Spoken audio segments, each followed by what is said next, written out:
Olá, bom dia, boa tarde, boa noite. Paulo Cordeiro, advogado, aqui no canal. Já pedindo de antemão a sua curtida, a sua inscrição, o seu comentário, porque eles sempre são lidos, respondidos e eles ajudam muito na questão do engajamento do canal. É aquela coisa, né? Não custa nada, dá uma força aí. Se gostou, compartilha com os amigos. Se não gostou, compartilha com os inimigos. Também pedindo que evitem comentários agressivos ou ofensivos. Hoje eu recebi em um vídeo por uma mera discordância daquilo que eu penso acerca de um tema. A pessoa agrediu, enfim, aí é um comentário que não vale nem para o agressor que ele seja lido, para que outros não piorem a sua imagem, né? Então a gente passa por cima, ignora e se dependendo da agressão a gente denuncia, daí paciência, né? Mas a discordância é bem-vinda e toda vez que alguém discordar de mim e trouxer argumentos, com certeza eu vou pesar e sopesar os argumentos e na medida do possível ou da condição eu vou estar respondendo esse argumento com alguma contra-argumento, com algum contra-argumento ou simplesmente vou estar agradecendo ali.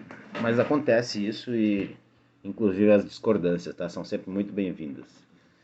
Bueno, essa semana ou na outra eu venho conversando com uma cliente minha que ela sempre morou no imóvel de uma determinada família.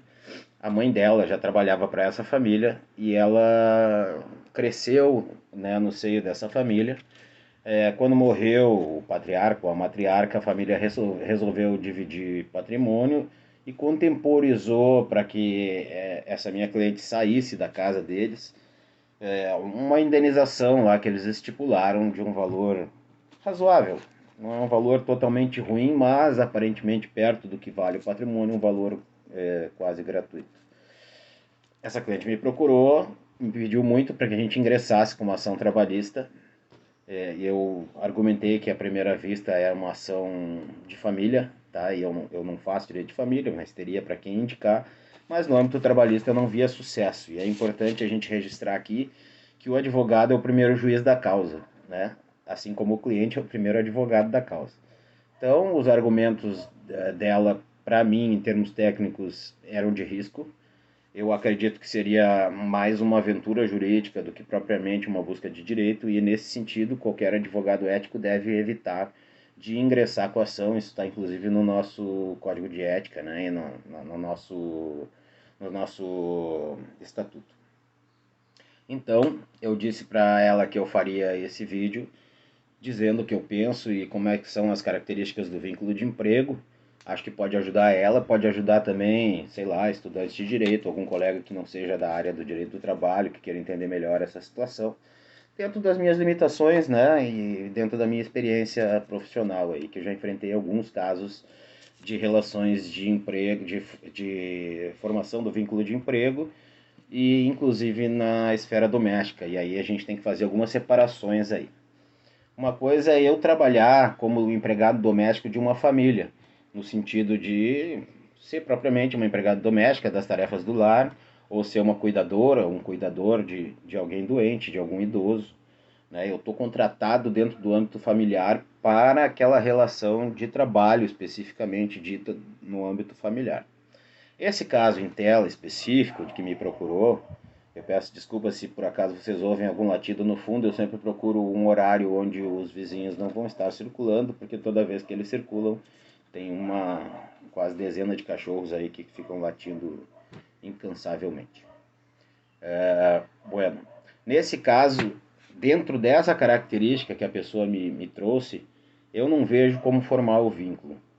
E eu vou analisar isso agora de uma regra geral, mas sempre pensando nesse caso específico. Bom, de acordo com a doutrina e também com a jurisprudência e também com a legislação, para que haja a formação do vínculo, existe a necessária formação de pelo menos 5 elementos. Tá? E esses elementos têm que estar todos, não é um ou dois ou três ou quatro. Se faltar um, Aí a coisa já complica na possibilidade de se criar o vínculo. E por que é importante a criação do vínculo? Porque daí traz todo aquele arcabouço de direitos trabalhistas que, não sendo emprego, não tem. Por exemplo, um,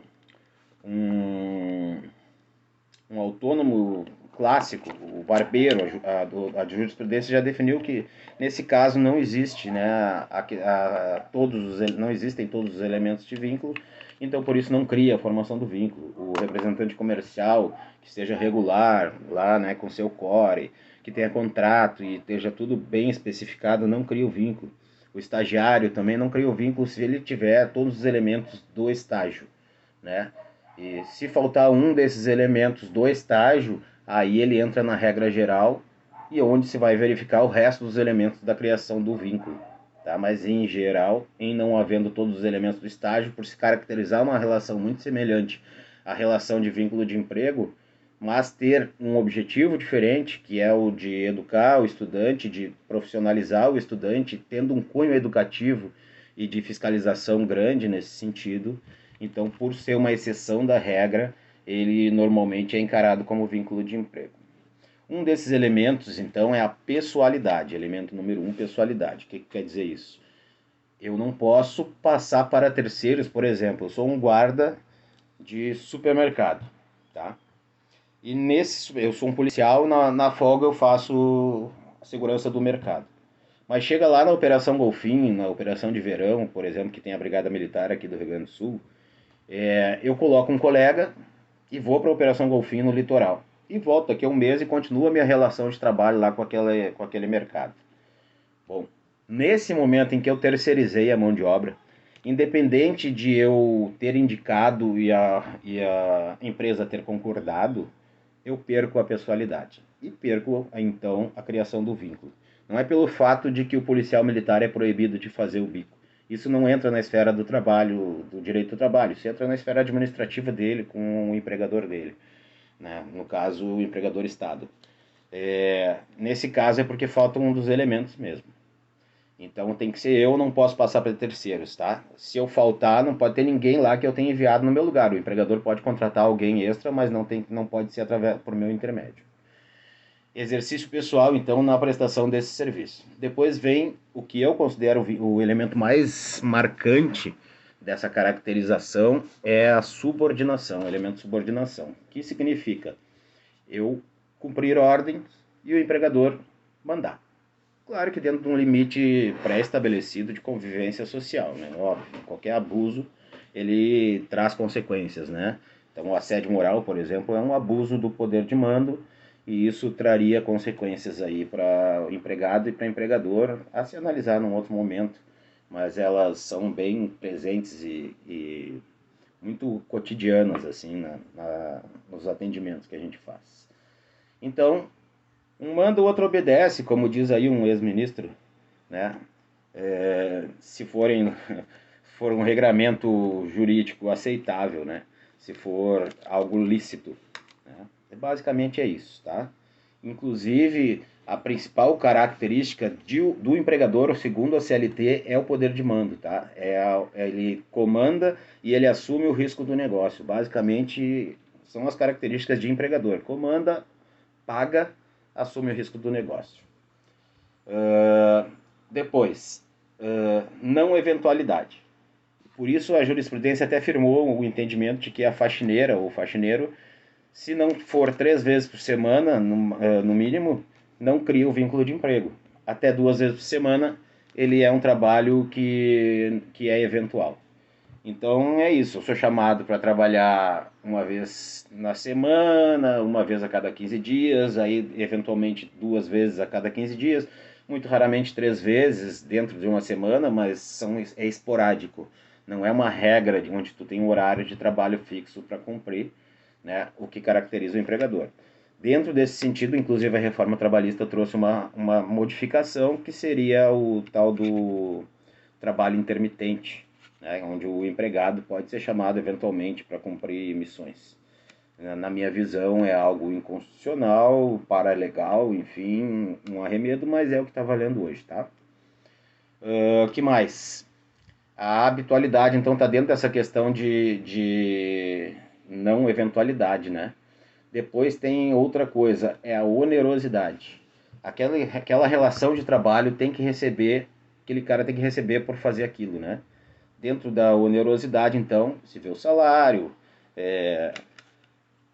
e isso não existiria nessa relação onde eu fui consultado, porque a pessoa morava no local,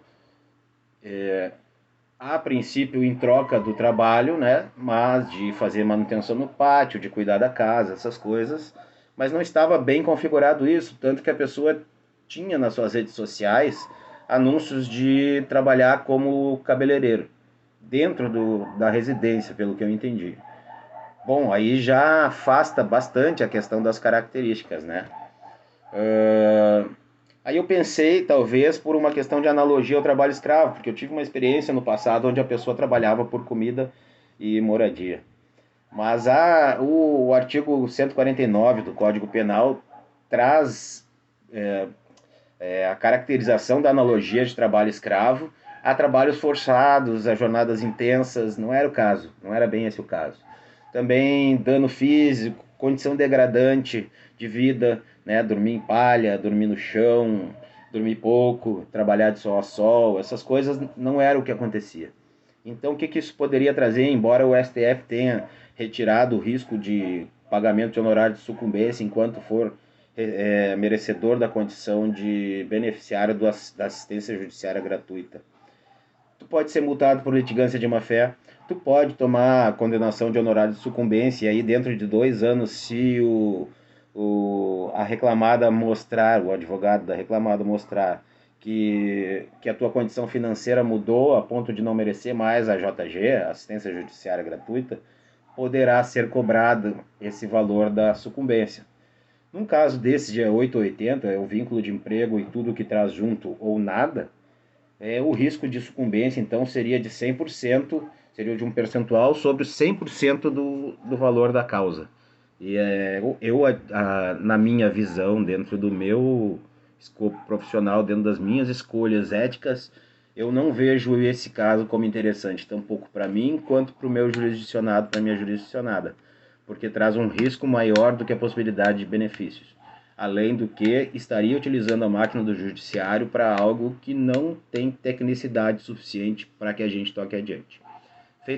Cumprida a promessa que eu fiz para essa minha cliente, não refiro o nome dela aqui, mas vou passar para ela o vídeo para que ela entenda toda a minha explicação do que eu acredito e não acredito nesse caso, para que não se sinta então também desmerecido o seu direito por mim. Eu apenas acho que a esfera é outra. Ela é uma esfera familiar, onde algum profissional técnico pode fazer essa análise mais detalhada de ou não uma aventura jurídica, é plausível o pedido ou não, tá? Fiquem com Deus, obrigado por terem assistido esse vídeo, e tudo aquilo que eu pedi no início eu peço no final, né? Vai sair aqui, normalmente aqui bem no meio do meu rosto aqui, um iconezinho para inscrição, quem não está inscrito, e 2 sugestões de vídeo, uma de cada lado aqui, para que as pessoas possam assistir outros vídeos do canal. Obrigado, um abraço, até breve.